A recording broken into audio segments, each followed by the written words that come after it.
हिंदू धर्म की विशेषताएं, इस विषय पर हम अगले कुछ समय तक चर्चा करेंगे।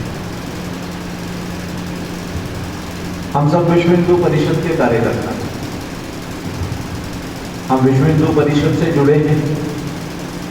मन में ये भाव रहता है हिंदू धर्म की सुरक्षा, संरक्षण और विस्तरण के कार्य में हम सब लोग जुड़े हैं। इसी भाव से हम सब लोग जुड़े हैं।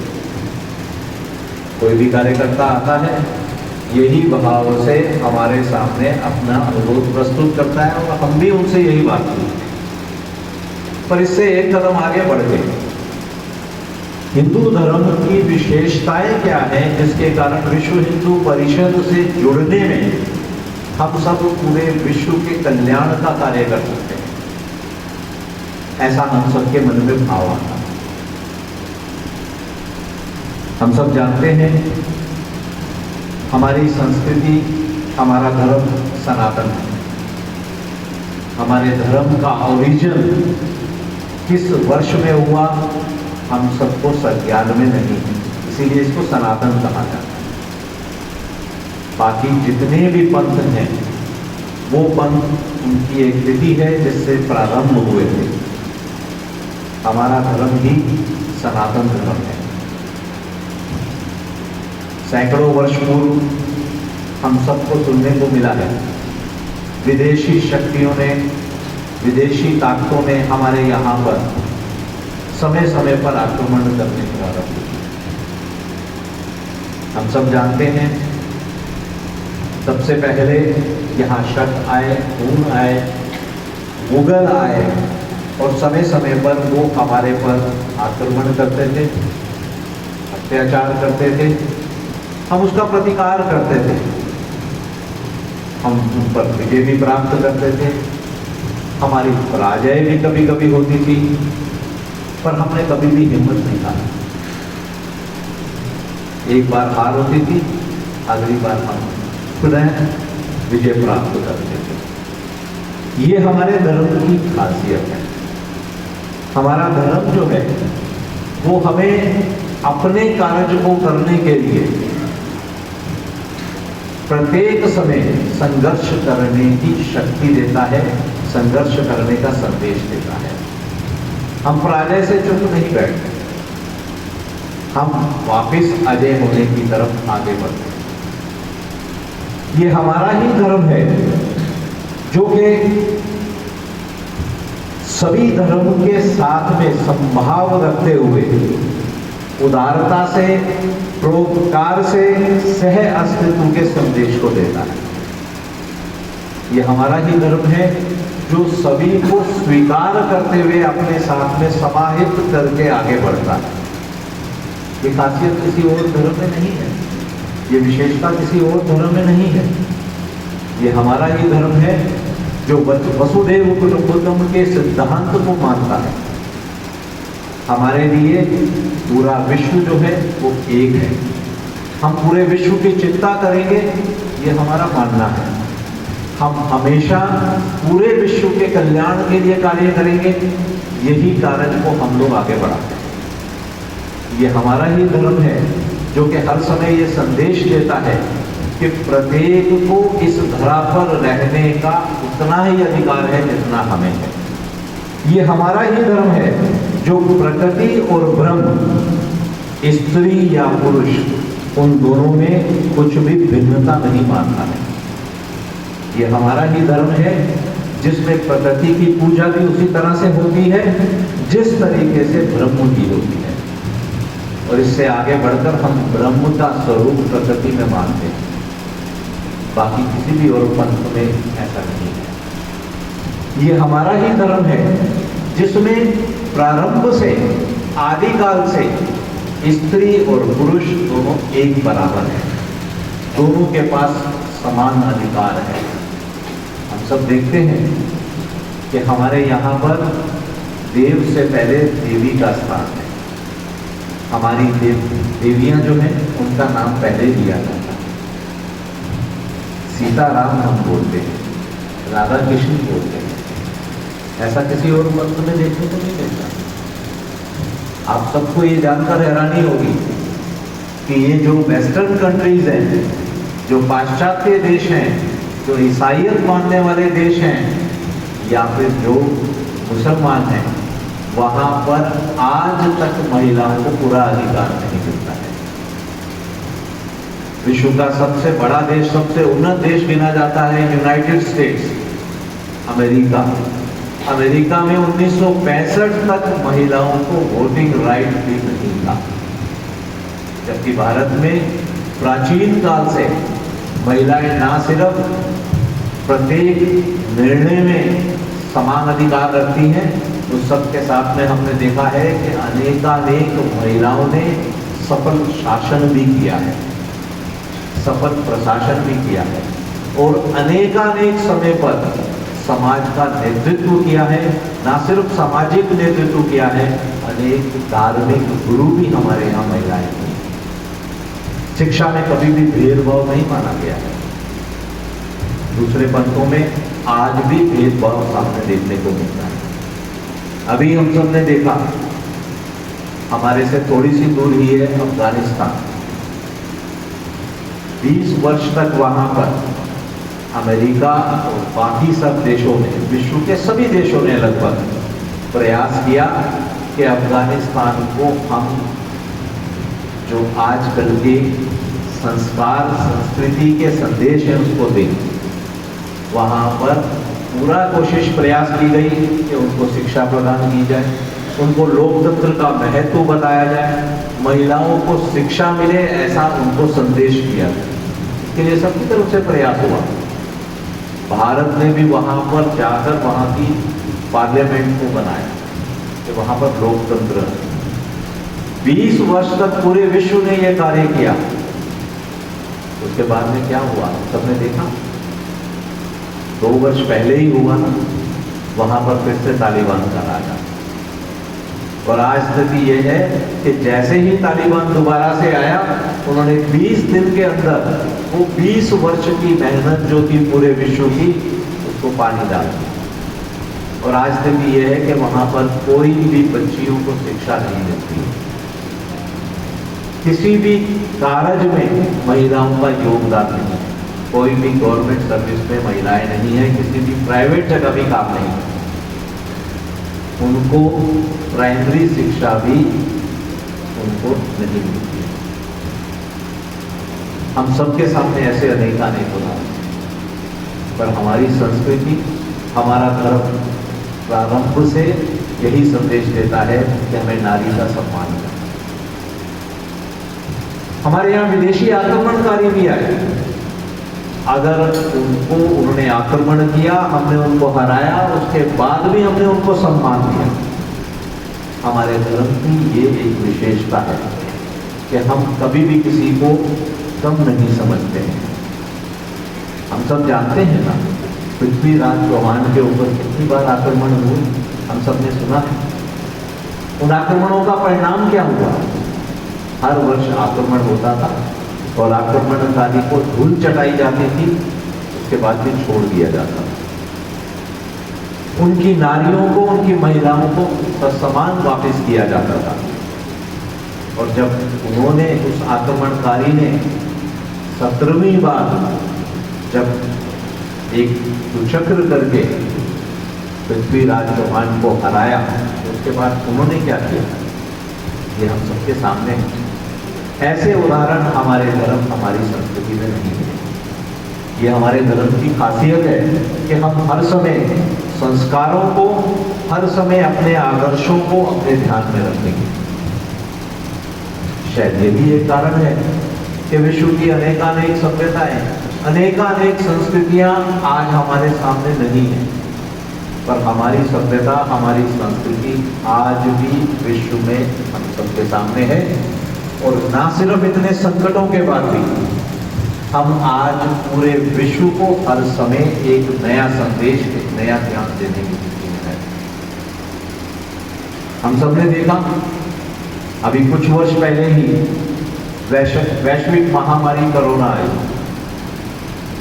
हम सब जानते हैं इस बीमारी के अंदर, इस बीमारी को लाने में कोई भारत का योगदान नहीं था। ये बीमारी कहाँ से आई? चीन से आई।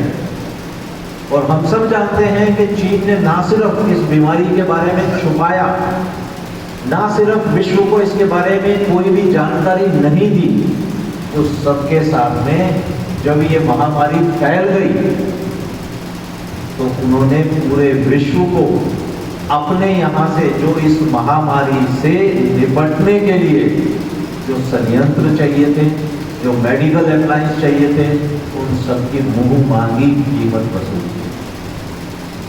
जो सर्जिकल मास्क बनते थे, जो सर्जिकल पीपी किट बनती थी, ऑक्सीजन मीटर बनते थे, ऑक्सीजन कंसंट्रेटर बनते थे, ये सब 15 गुना 20 गुना कीमत पर विश्व से वसूल।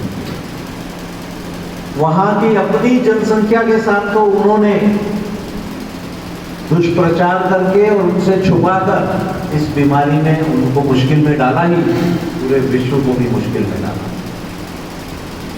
और यही समय पर जो पाश्चात्य सभ्यता है, जो पाश्चात्य संस्कृति जिसको कहा जाता है, उन्होंने क्या किया?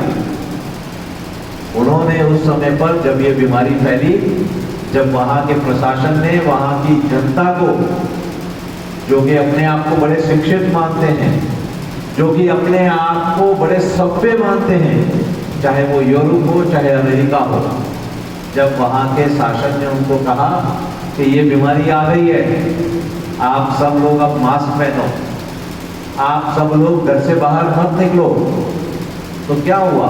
हम सब ने देखा कि जो अपने आप को सबसे अनुशासन प्रिय समाज कहते हैं, वहां पर जगह जगह भीड़ लग गई, जगह जगह सड़कों पर प्रदर्शन होने लगे कि हम मास्क नहीं पहनेंगे, हम घर के अंदर नहीं रहेंगे।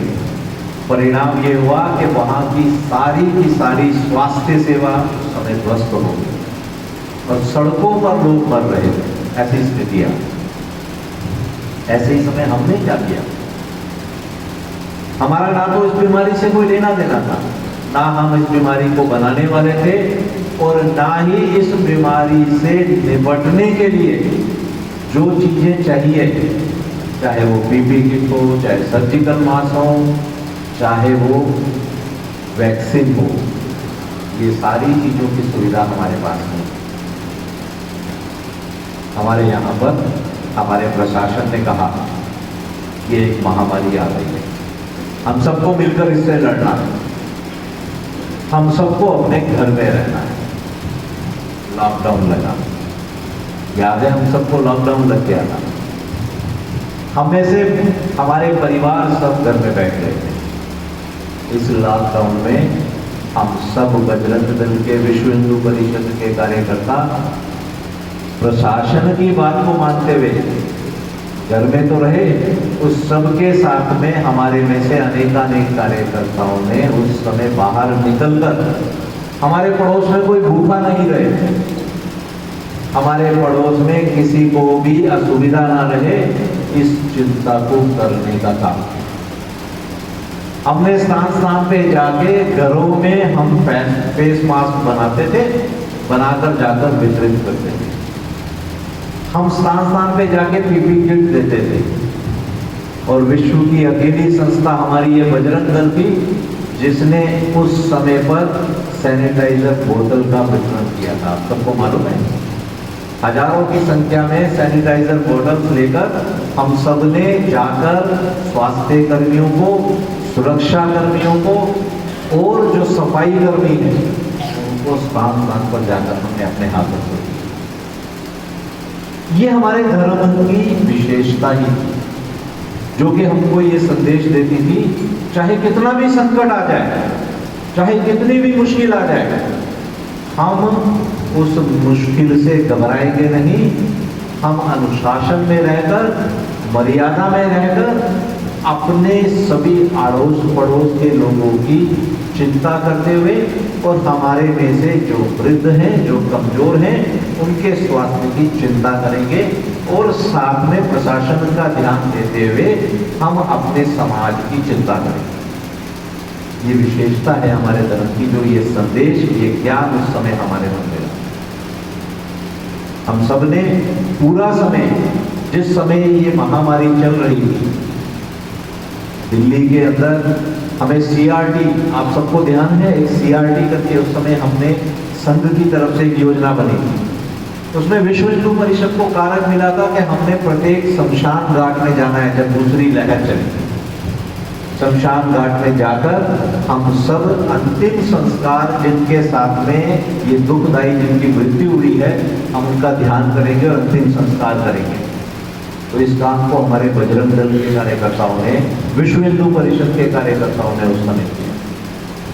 ये हमारे धर्म की ही विशेषता है, जो उस समय इतने संकट के समय में, जब परिवार के सदस्य भी अपने घर में अगर किसी की दुखद मृत्यु हो जाती थी, तो वो शमशान घाट में अंतिम संस्कार करने की हिम्मत नहीं जुटा पाते थे।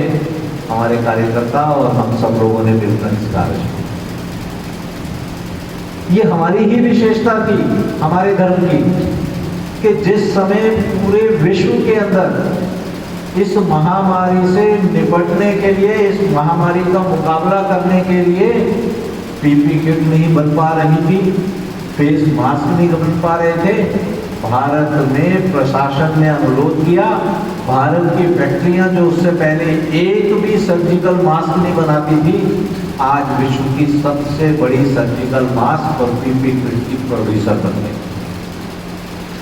हमारे यहाँ वैक्सीन नहीं बनती थी, हमने उसी समय वैक्सीन को डेवलप किया, और वैक्सीन को डेवलप करके ना सिर्फ भारत में 300 करोड़ से ज्यादा डोज दिए, बल्कि पूरे विश्व के 70 से ज्यादा देशों को हमने उस समय वैक्सीन। ये हमारे धर्म की ही विशेषता है कि हमने वसुधैव कुटुंबकम के अपने सिद्धांत को मानते हुए, पूरा विश्व हमारा है।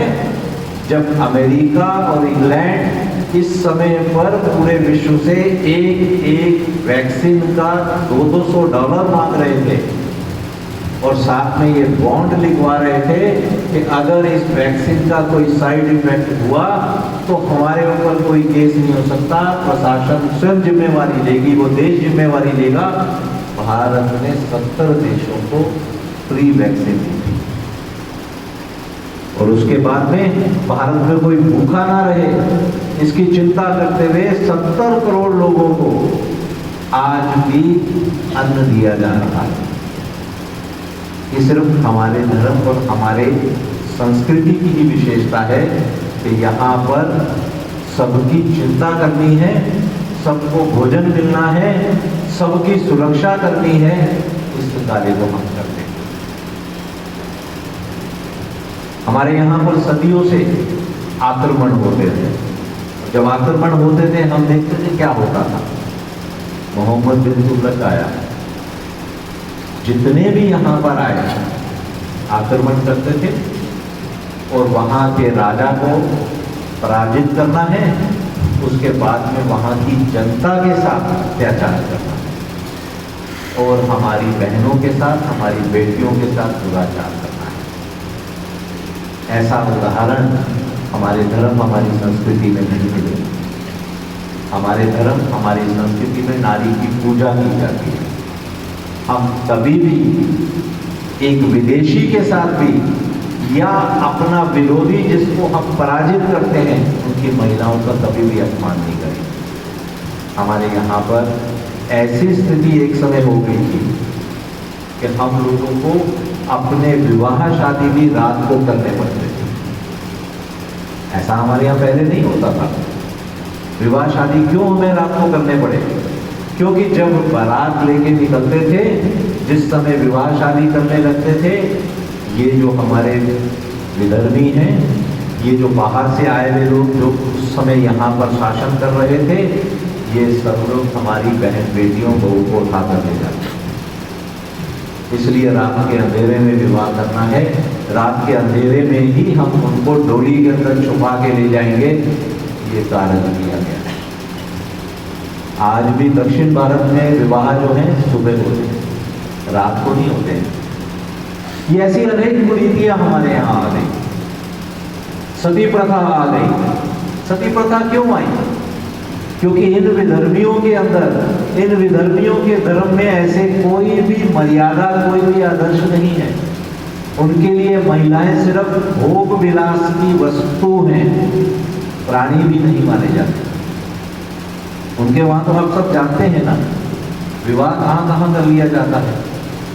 वो तो चिंता नहीं करते हैं, विवाह जो रिश्ते में बहन लगती है उसके साथ भी कर लेते हैं, क्योंकि वहां पर नारी एक प्राणी नहीं है, वहां पर नारी को अपने बराबर नहीं समझा जाता, सिर्फ भोग की वस्तु है ऐसा माना जाता है। तो हमारे यहाँ भी उन्होंने जिस समय जिस किसी का भी मृत्यु होगी उसकी विधवा को ले जाएंगे। इसके कारण ये निर्णय किया गया, जिस किसी के पति की युद्ध क्षेत्र में मृत्यु होती थी वो महिला अपने पति के साथ सती हो जाती। मेरा पति तो चला गया, मेरा अस्तित्व बचा रहेगा, मेरी लाज बची रहेगी, इसके लिए वो उसी के साथ में सती हो जाती। ऐसी कुप्रथा, इस कुप्रथा को अभी समाप्त किया गया है। हम लोग अपनी बच्चियों का विवाह बहुत छोटी आयु में कर देते थे। बड़ी आयु की बच्ची होगी तो ये उठाकर ले जाएंगे, इसलिए उसका विवाह छोटी आयु में कर दिया जाए। बाद में जिस समय स्वतंत्रता मिली, जब हमें इन सब विधर्मियों से मुक्ति मिली, तो हमने इस विकृति को भी दूर किया गया।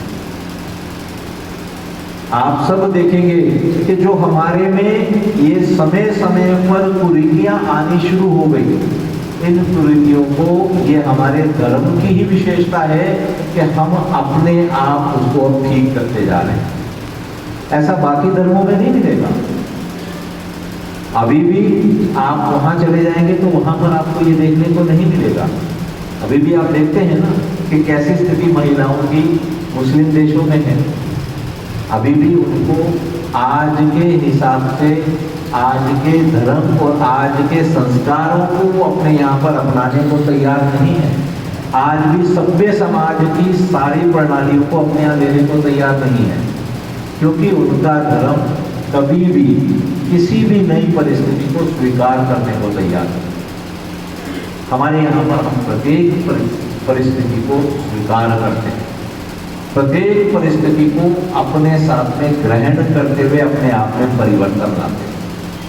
जिस समय मुश्किल आई उस समय पर हमने अपने आप को बचाने के लिए अपने सारी रीति रिवाजों में परिवर्तन किया। अब समय बदला है, अब हम अपने रीति रिवाजों को फिर से ठीक कर रहे हैं। अपने यहाँ जो कुरीतियां आई उनको दूर कर रहे हैं।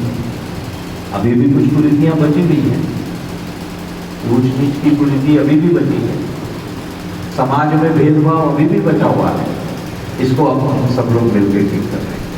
हम सब जानते हैं कि हमारे समाज में ऐसा पहले नहीं था। हमारे समाज में जिसका जैसा कर्म होता था उसी के हिसाब से उसकी जाति मानी जाती थी। जन्म से जाति नहीं होती थी। मेरा जो कार्य है मेरी जाति उसी हिसाब से बनेगी, क्योंकि मुझे उस कार्य को आगे बढ़ाना है, इसीलिए मैं उस एक जाति या उस एक वर्ण या उस एक वर्ग में रहता था। एक कुमार है, वो जो अपना कार्य कर रहा है वो कार्य तभी सीख पाएगा, उसके बच्चे आगे सीख पाएंगे, क्योंकि वो जब उस अपने वर्ग में रहेगा तभी वो सीख पाएगा। इसी तरह से जो वाणिज्य कर रहा है, जो व्यवसाय कर रहा है, वो अपने वर्ण में रहेगा तो वो उसी तरह से अपने व्यवसाय को सीख पाएगा। ऐसी पद्धति चलती थी, पर इसके बल पर कभी भी भेदभाव नहीं होता था। हमारे यहाँ तो गुरु हुए संत रविदास जैसे, उनकी शिक्षाओं को हम सबने ग्रहण किया। उनकी शिष्या मीराबाई भी बनी जो राजपूत थी। तो कहीं भेदभाव नहीं था। हम जो कार्य कर रहे हैं, जो हमें व्यवसाय मिला है वो अपने स्थान पर है, और हमारा अपना ज्ञान, और उस ज्ञान के बल पर जो ईश्वर ने हमको ज्ञान आप सब तक पहुंचाने का क्षमता दी है वो अपने स्थान पर है। इसी भाव से अपने गुरुओं को भी हम स्वीकार करते हैं। हम सब जानते हैं ना कि हम सब में सबसे पूज्य भगवान वाल्मीकि रहते थे, क्योंकि हमें पता था कि वो भगवान वाल्मीकि ही थे जिन्होंने के एक समय प्रभु श्री राम को अपने आश्रम में उनके परिवार को शरण दी। ना सिर्फ हमें भगवान राम की शिक्षाओं से, उनके स्वरूप से हमें परिचित कराया था, सबके साथ में उसके ज्ञान को हम सबके सामने रामायण के द्वारा पहुंचाया था। तो कैसे भेदभाव हो सकता था? तो कैसे हमारे में ऊंच नीच हो सकती थी? हम सबने उस समय एक समय अनुरूप कुरीति हमारे में आई। आज हमने उस कुरीति को मिलकर दूर करना है। ये हमारे धर्म की विशेषता में निहित है। इसको हम सबको आगे बढ़ाना है। इसी कार्य को हम सब मिलकर कर रहे हैं। ऐसे अनेकानेक इतिहास में घटनाएं आई, ऐसे अनेकानेक इतिहास में हम सब ने क्षण देखे हैं जिस समय, उस समय के अनुरूप अगर कुछ हमारे में कमियां रही, हमने आगे बढ़कर उसको दूर किया। आज भी तो देखिए ना, हम आज के समय के अनुरूप अपने में परिवर्तन ला रहे हैं। हम सब मिलकर जब कभी भी समाज में कोई मुश्किल आती है तो उस मुश्किल से उसको दूर करने के लिए अपने इस धर्म की विशेषता और ज्ञान के द्वारा ही कार्य करते हैं। हमारे बजरंग दल के कार्यकर्ता तो इस कार्य को बड़ी भांति पूर्ण कर रहे हैं। हम सब देख ही रहे हैं। हम सब ने जो प्रण लिया है कि हमें अपने धर्म और प्रत्येक हिंदू की सुरक्षा, सेवा और संस्कार, ये तीन कार्य पहुंचाने का कार्य करना है। इसको हम सब लोग मिलकर कर रहे हैं। ये हमारे धर्म की विशेषता और ज्ञान को अपने अंदर समाहित करके हम जिस तरीके से दिल्ली में अनेकानेक कार्य कर रहे हैं, आगे भी हमारे कार्यकर्ता बंधु इस कार्य को करेंगे। मेरी आप सबको ये शुभकामनाएं हैं और यही हम सबको आज के समय की आवश्यकता है। जय श्री राम।